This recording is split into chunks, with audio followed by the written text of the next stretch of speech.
love, sex, and purity, ladies and gentlemen, is what we are talking about today, or rather the topic of discussion. But of course, as usual, I am not going to break everything down on my own because I have the presence of the one and only. When I say women of impact, I mean a woman of impact. And of course, I'm going to give her the platform to introduce herself. Yeah, so you can tell us your name, where you're coming from, what you do, your position in society. Yeah, thank you so much. My name's Chinesha Perpetual, a very passionate young lady who's focused on empowering youths to love and serve God. Yeah. Hey, I think that's enough. That's enough. Okay, so as I said earlier, our topic of discussion is love, sex, and purity. So, but before we just dive into everything, I would just love to understand what purity is, because we're linking love and sex to purity. So if you can highlight to us and everybody, I'm sure people are eager to know, because these are one of the things that makes people to sit down and still be like, I want to learn. Yeah, so, but hey, let's make them understand from the very point what purity is before we even begin to link love and sex to what purity. Yeah. all right, thank you so much. So firstly, I'm going to start by defining what purity is, and then I'll define what sex exactly. According to my own understanding, biblically, purity is living without sin. It is actually not the freedom from any debases, any contamination, any pollution in a spiritual life for a believer. But when we talk about sexual purity, this is just a personal choice or determination that is actually inspired by the minds, the heart, the way you think, your imagination, the utterances, the way you behave, okay? Because what you're trying to do is you're trying to live the way Christ did, okay? You're trying to be like Christ. Yes, exactly. Okay, so what are some of the spiritual and physical consequences of sexual immorality? All right, so we talk about, I'll start with spiritual, right? So spiritual, you're going to observe that whenever you engage yourself into any sexual activity, this is one now, people do not really just get it. When you involve yourself in any physical sexual activity, you're going to notice that your spiritual life and your emotional life are going to be bonded. Okay, you're going to be spiritually bonded. And like that, the enemy takes advantage. You get my point, right? You'll be spiritually drained. Like you'll be far away from God. You'll be separated from God. Each and every time when you engage yourself in sexual immorality, I'm talking about the spiritual perspective, right? You are spiritually drained. You will notice that many of the people that are engaging themselves into sex before marriage, they can't even work on their calling because, sin is over them, okay? Yes. And then talking about, you said the physical, right? Yeah, as usual, we know when you engage yourself, some of the consequences of the physical, of the physical outcomes when you engage yourself into sexual immorality is definitely you get sick. There are sicknesses out there, okay, and you're going to be emotionally drained. Yeah. Okay, Sab. There are sicknesses. Now when you say sicknesses, one would wonder what kind of sickness is around there, HIV. People are no longer scared of HIV, way. Yeah. People are now scared of pregnancy more than sickness nowadays. Pregnancies, that's one of the physical outcomes as well. Exactly. So you end up aborting, which is even a serious thing. You see? So people are now scared of just getting pregnant. They are really, really, really scared to an extent where other youths as young as maybe 13, 14, 15 going up there, they're even into family planning stuff. How do you do that? And then you just want to go have raw sex. At the end of the day, you get sick. Yeah, and the problem with this generation is like, with young people around, it's like this is a sex saturated culture, okay? It has become a norm. Yeah. come to an extent whereby you can even cohabit with your partner, or in the process, you get to have children, and you're like, no, it's Talk about school, especially universities and colleges. When you go there, they'll tell you the culture here is why sex is one of the cultures there, where you even extend not having sex with one person. No, this weekend you are on a sleepover with this one, that weekend, and life goes on like that. That's the freedom that people get to enjoy. I'm like, guys, words like sexual immorality, fornication have really lost meaning in this. Purity is not just about for as long as I do not engage into any sexual activity, then I'm pure. No, but your heart is what really matters, right? So there are moments whereby I think that was before I got born again. So there are moments whereby I think my greatest weakness was seeing, let's say, a man without a shirt. And you get you get a lot of thoughts in your head. I think such perversions really battered my heart. Yeah, let me say. She confessed. Yeah.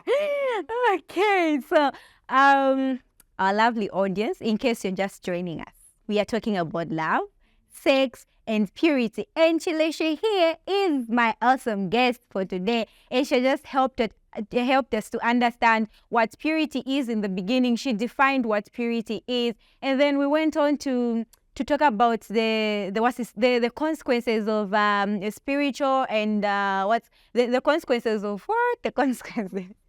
The consequences of the sexual immorality on the physical and also the spiritual life of the person. So she highlighted everything. So stay glued to hear more of where this conversation is going, because if you miss it at first, you might not get where we're going. You just find us talking about masturbation and be like, what are these guys talking about? So this is where the topic started from. It's love, sex, and purity. So now moving on, what are some of the practical ways did you put in place in order to help you overcome the whole sexual immorality thing and just live a sexually pure life? Because as you confessed earlier that there were times where you'd be like, okay. So how did you manage to overcome the fact that I'm sure today if you were to present a man without a shirt before, you'd be like, Satan, get behind me. So how did you manage to do that? Okay, so what I believe in is that I believe in being busy. This is my own personal perspective. Actually, I believe in being busy. I just got myself to be so busy around me. Okay, I would engage myself in things that I love doing, like my hobbies. Okay, so that I do not get any chance to think about anything that is going to, make my mind dirty. You get my point. The Bible tells me that the moment Potiphar was trying to seduce Joseph, with him and everything, Joseph was busy working in the house. Okay, and that saved him so much. And if we look at the story of David and Bathsheba, right? Yeah. The story of David and Bathsheba. David had to fall into sin with Bathsheba. They had something because David remained home, relaxing, just lazing around, not doing anything, instead of following the men for battle, right? One thing that I believed is that make yourself busy. I really made myself busy. I made myself busy, and I started engaging in activities that I really loved doing, making videos, something like that. So that to just help me brush off anything, any thoughts that will come. Yeah. Okay. Okay. So now I'm sure that was clear, loud and clear. If you were watching out there, you heard what Chileshe just explained. I'm sure you got it. Keep yourself busy. Don't be available every time they call you. You go see them. You're just available like that. You fall into sin. One thing with emotions is that it's not something that we can say, I'll really control it. They come. I feel emotions come differently as each day comes. Yeah, so they come differently. Today you might be able to control, but tomorrow you might not be. So keep yourself busy. Do the things that you love. Do the things that will make you grow as a person. Things that will just bring a positive impact upon your life as a person. All right, so now moving on. Is sex a sign of love, according to you? After. Before marriage. Yes. Because, there are so many ways where you can show love to your partner. Okay. Not just by sex. Because the Bible makes it clear in 1 Corinthians chapter 6, verse 18 to say, sexual immorality is a sin, right? Because your bodies are a temple of the Holy Spirit. Your body was bought by a price. Okay. So it is not actually sex in a relationship before marriage is not the only way where you can, show your partner that you love them. There are so many ways. Get the flowers, take them out for dinner, those nice things, check them out, just like that. So now, if sex before marriage is, if sex is not a sign of love before marriage, how does it become a sign of love when you get married? Because God has now ordained it. When God brings two people together, He wants, it's actually a sign of love, in short. You get the point, right? Okay. So when God brings you with your partner, you people get married, then you're free to do whatever you want to do. So God has ordained it, and it becomes, okay, that's why they take each other to court, conjugal rights. So is purity and virginity the same? Right? Okay. So on the concept of purity and virginity, most people often think these things are relatable, but they're not. Okay. Honestly speaking, they're not. Because you can be a virgin and not live a pure life. Virginity does not guarantee your purity. You get my point, right? Okay. Virginity does not guarantee your purity. There are a lot of virgins around, and yet they're not living a pure life. And there are people that lost their virginity and they're living a pure life. I think, let me explain this. Most people think, not just because I'm a virgin, I'm living a pure life and everything. No, just like I said in the first place, I explained what purity is all about, right? Okay, it takes your heart, your emotions, your the way you think and everything. You might be impure the way you think. Okay, so most of the people think, no, just like I said, no, I think I already said that, just because I'm a virgin, I'm living a pure life, which is actually wrong. It's so wrong. Yeah. So virginity and purity is not the same. Two different things.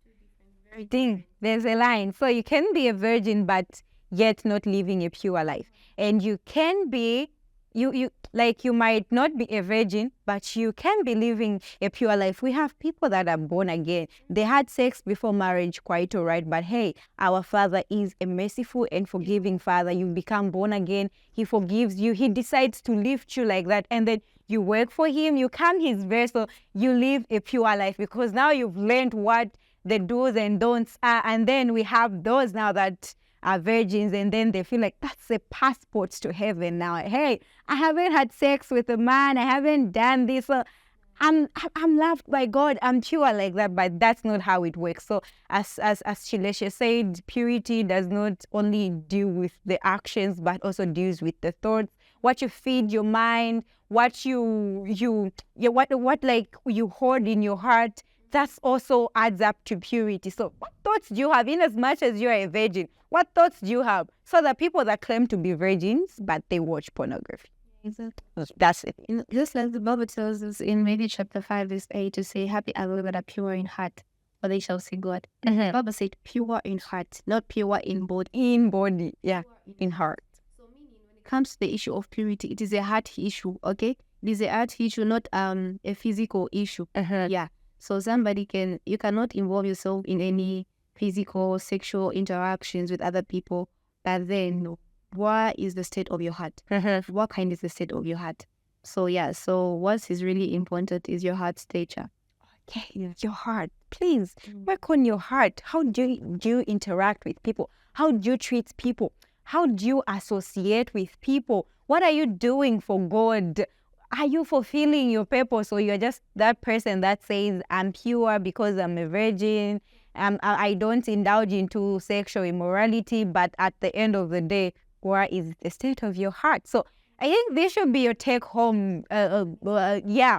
Where is the state of your heart? When you come across this episode, me and Shileshe were talking now, right? Ask yourself to say, where is the state of my heart? So you call yourself pure in thoughts, in deed, and in your heart, but where is the state of your heart? I feel that's what you should ask yourself. Then you will know if you're really pure or you are not. And if you're not pure, then you begin to work on it.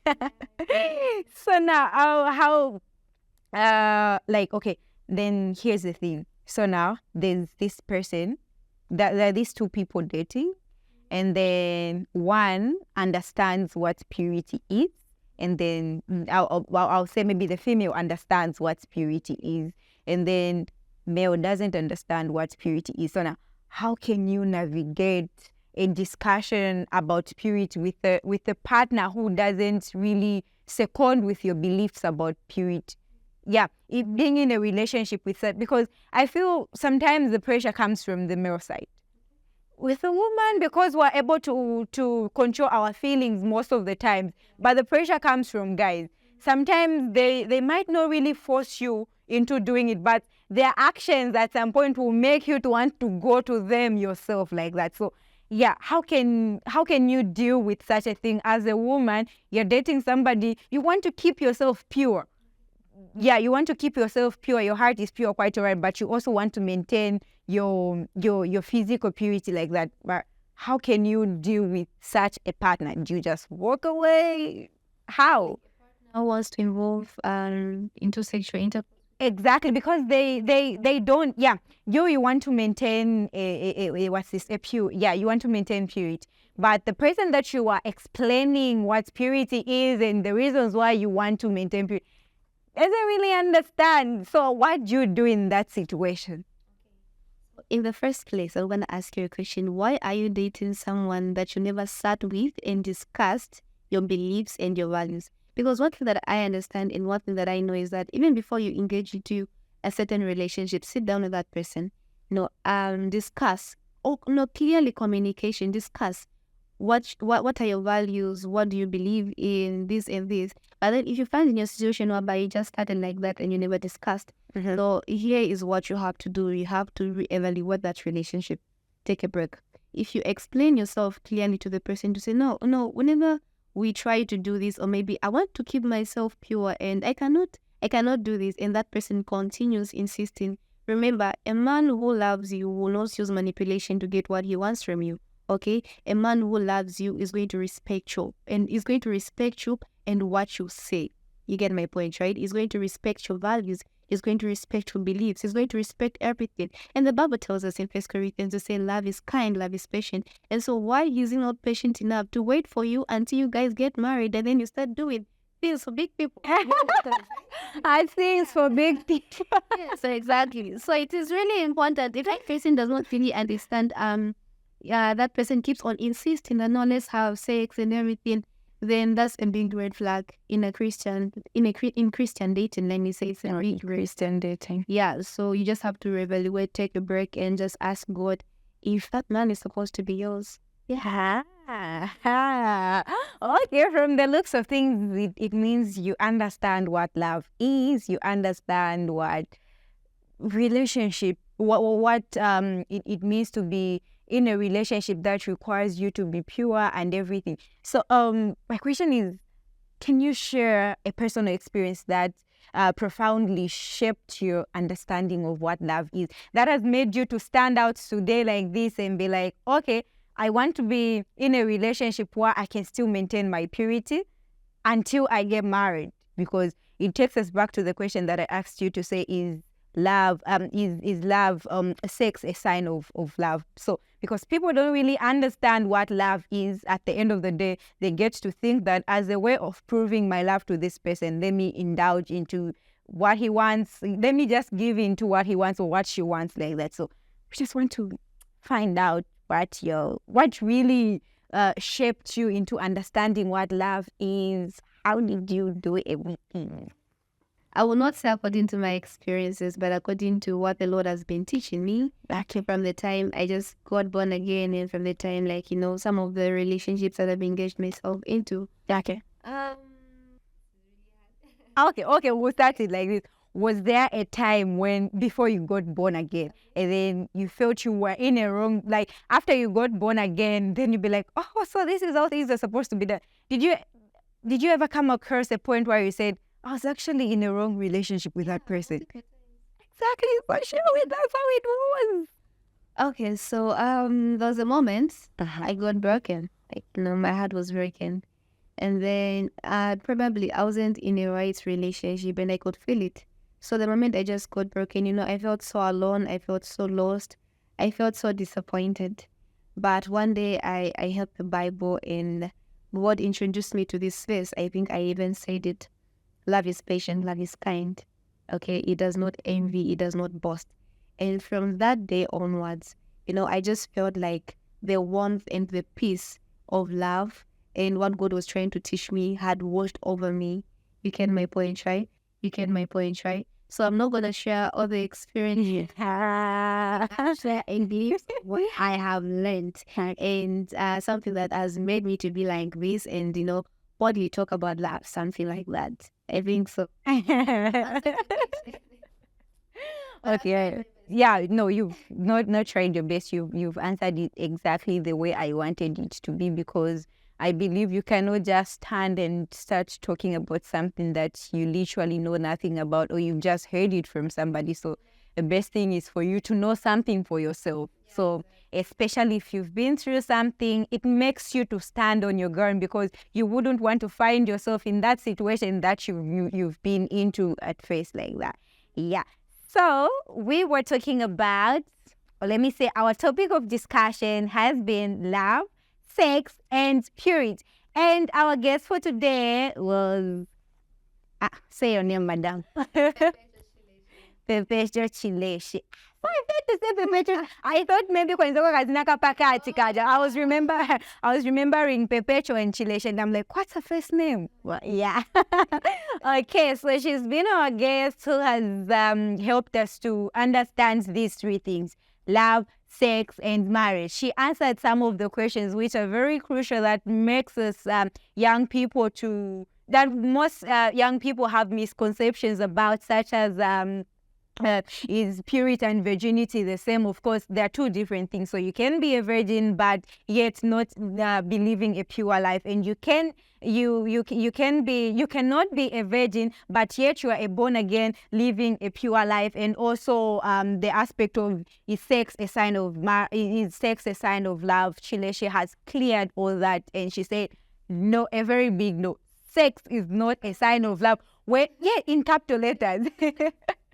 Sex is not a sign of love when you're not yet married. But when you're married, sex is a sign of love, right? Yeah, according to Chileshi. So that's it. So I hope you enjoyed learning as much as we enjoyed teaching you through the wonderful conversation that I had with Chichi. Thank you so much for coming through, Chileshi. Thank you so much. All right. Anything you'd want to say to the audience before I let you go? Any word of advice regarding what we just discussed? Okay, so I noticed we talked about what purity is, what love is, the sex and everything, but we haven't talked about something very important, like how do you overcome all those things? But I asked you, Chichi. Yes. Yeah, you answered. Oh, wow. I was like, wow, how did I even ask you? How did you overcome? Yeah, what are some of the practical ways? No, I asked you. Yeah, on a personal level. Yeah, on a personal level, I think that's how I asked you to say, what are some of the practical ways did you put in place in order to overcome? And then you said, keep yourself busy. Yeah. That's for me, right? Oh, okay, yeah. For the audience. Cannot work for somebody else. Yeah. So if you really want to overcome sexual immorality, maybe having sexual urges, you've been addicted to lust, etc., etc. One thing that you have to do is that you have to flee away. The Bible tells us, the story of Potiphar and Joseph is a very, it explains everything. Okay, you saw when Potiphar was trying to engage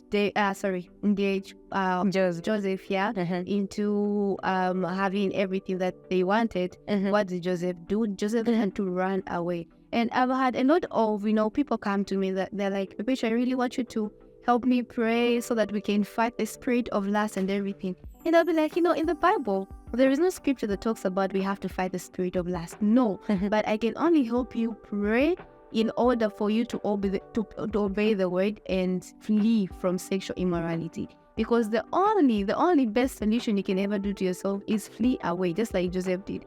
Joseph had to run away. When you're in a room with, let's say, your partner, and then you start binding, you start casting, no, we rebuke and everything, and yet you're in a closed room with your partner, you think nothing is going to happen. So the only best possible way is to flee. You have to run away. When you run away, that's what Joseph told us. Joseph explained everything. You have to run away. That's the first point. Flee away from sexual immorality. The second point is that you do not have to eat from the fruit. And I'm saying exactly how God said when he talks to Adam and Eve, right? He told them to say, do not eat from the fruit. I remember there was a question that you asked me, some of the things that used to, like, I don't know if I'm correct, like some of the things that used to turn me on something. Yeah, exactly. So God told Adam and Eve to say, do not eat of that fruit. Like, stay away from it. Do not look at that fruit, okay? So, there are certain things, there are certain situations where, but let's say you're walking, and then you find a girl who's half-dressed, they are wearing tight things, and if you know as a man that that's your weakness, you just have to look away. Like, look away. That's the best thing you can ever do to yourself. Like, look away. And because you cannot go to that girl and like, hey, dress up properly, you cannot do that. Okay? So you just have to look away, control yourself, and know the fruits that you eat from. You get my point, right? Flee away, you get the point. And I think, those are the main points that you can do in order to overcome sexual immorality. Hey, I hope you've learned. She said everything. So actually, this is what I was expecting you to bring. Oh yeah, we were talking on a personal level. Yeah, okay. So we're talking on a personal level. What helped her was she became busy, but she also, see how considerate she is. She also thought of you. She'd be like, okay, so see what David is. Flee from the place of that you feel might actually lead you into sexual immorality. Walk away from that place. Don't. You just go into a place deliberately to say, no, I'll control. There's nothing like that. Hey, flee from the place. And then the other point that she said is that obedience, obey the word. I feel what also made Joseph to not really wanting to do that is because he didn't want to disappoint the master. He said, my master will be displeased with me if I indulge into this kind of thing, or I'll lose my job. So it's that thing where you be like obedience. So when we say obedience to God is why you obey the word, because you know what God says about sexual immorality. So you begin to think, no, the word says this and that. At this point, I shall not indulge. So that's what we mean when we say obey. So in this generation, I think we are advantaged because Joseph by then had no pastor. He had no church. He was bullied. He was condemned and all of that. But he still ran away. He didn't even have the Bible to read. But looking at today's generation, because social media, you're having Temi Talks right now. Somebody can watch and learn from it, okay? Like, we are advanced. Yeah. And honestly speaking, they're going to overcome it. Is it Bible? There was no Bible to read. There was no Temi Talks. There was no social media. There was no mentor. There was no pastor. But hey, he managed to overcome it. So if David could manage to if Joseph could manage to overcome it, if Perpetua could manage to overcome it, I managed to overcome it, you can also manage to overcome it. Ladies and gentlemen, our topic of discussion for today has been love, sex, and purity. And our guest has been Chileshe. Madam already said thank you for coming through. Now we have to sign out. Thank you. All right.